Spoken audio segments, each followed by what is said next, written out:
Is it possible for someone to leave their body and recreate their parts whenever necessary? The answer is yes. There have been many yogis in the past who still are in some ways.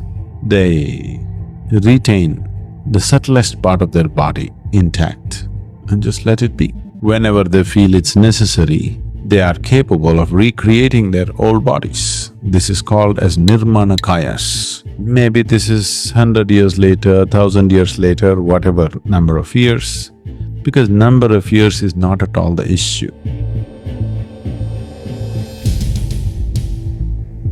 In the heart of great Himalayan mountains, where spirituality and mysticism meet, there exists a figure covered with mystery and devotion. Mahavatar Babaji, a name whispered with utmost devotion among the yogis and seekers of divine. Babaji's story is surrounded by concept of spiritual enlightenment and yogic practices. Let's delve into the mystical world where with every experience you will believe that he has been active for ages. But first, who is Mahavatar Babaji? Mahavatar Babaji, the great avatar, is an Himalayan yogi and a popular figure in spiritual world. A spiritual guru whose exact birth and background are still a mystery, but is believed to be living for thousands of years. An eternal being who continues to guide and teach seekers on their spiritual journeys. Guiding spiritual seekers for centuries, he is the master of ancient techniques of meditation and yoga. According to Sri Madhukarnath, famously known as Sri M, an Indian yogi, spiritual guide and an educationalist, Babaji was Shiva. In his book, Apprentice to a Himalayan Master, he tells the beautiful story of his meeting with Babaji at Mount Kailash. In the world of spiritualism, Babaji is closely associated with the teachings of Kriya Yoga. Kriya Yoga is the meditation technique and spiritual path that leads to direct experience of God. It is an experience of detachment of oneself from the physical body and a connection to self-consciousness. Even Paramhansa Yogananda believes that Kriya Yoga is the fastest way towards enlightenment. We will discuss him later in this video, but first, let's talk about Babaji's association with Kriya Yoga. There was an Indian yogi and guru, Lahiri Mahasaya, who was a disciple of Mahavatar Babaji. On 27 November 1861, he met Babaji in Dwarhat Ranikhet. He also describes his meeting with Babaji as follows: I was astounded to hear a distant voice calling my name. Lahiri, you have come. The saints addressed me affectionately in Hindi. Rest here in this cave. It was I who called you. You have been chosen to bring spiritual solace to Kriya Yoga to numerous earnest seekers, said Babaji. Babaji is said to have the ability to leave the body at will, remaining in the state of bodiless, and is one of the nirmanakayas. Sadhguru has also spoken on this. Gautama, the Buddha, is supposed to be one of the nirmanakayas. There are many others who recreate their own body as it was then, a youthful body as they liked it. Maybe this is 100 years later, 1000 years later, whatever number of years, because number of years is not at all the issue.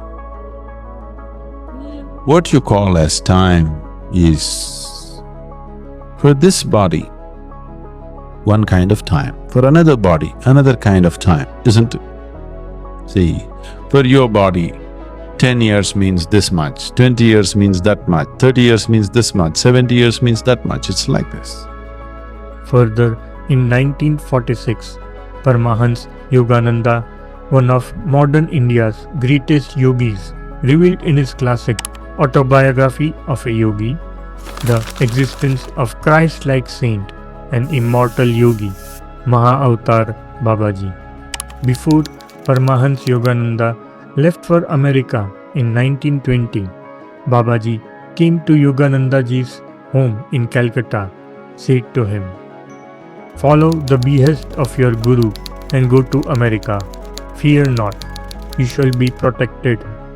You are the one I have chosen to spread the message of Kriya Yoga in the West." Then after he carried forward the legacy of Babaji and promoted his teachings. Another event which is proof of his activeness from thousands of years and ability to time travel is Sri Yukteswar's meetings with Babaji in January 1894. Sri Yukteswar, a yogi and the guru of Paramhansa Yogananda, as mentioned in Autobiography of a Yogi, goes on saying, "3 times I have been blessed by the sight of the Deathless Guru. Our first meeting was in Allahabad at the Kumbh Mela. He was strong and young and looked like Lahiri Mahasaya. I was nearly twice his own age. His mysterious appearances, time to time with the same physical appearance of young 24 to 25 years old person, is the reason why he is called as bodiless or deathless yogi." Babaji, the Deathless Yogi, is one of the Himalayan masters who have completed their journey on earth, exists as an eternal beam of light, as if their existence is independent of time. For them, time is not linear, neither it is about altering the past or future, but about understanding oneself in all the moment. They have ability to travel through history, witnessing the past, present and future. Sadhguru has also explained this concept in a very beautiful way. So once you have dropped your physical body, the earthy body that you picked up from the planet, now suddenly time is not an issue. What you think as 100 years later is nothing, just a moment later. So maybe just a moment later he came back, but you think he came back 500 years later. In his experience, he just turned around and came back. But in your experience, it's 500 years later. It might be possible that Babaji has been living more than 2000 years and is much older than one imagines him to be. One cannot say. For him, time traveling is not a boon, but it is to help and guide us he comes for. A living witness to the timeless wisdom that has guided seekers for generations. There have been many other incidents where people still interact with him and seek guidance from him, which shows that he has been alive for centuries. Let us know in the comment section if you want to know more about Babaji. For more such content, subscribe to our channel. Namaskaram.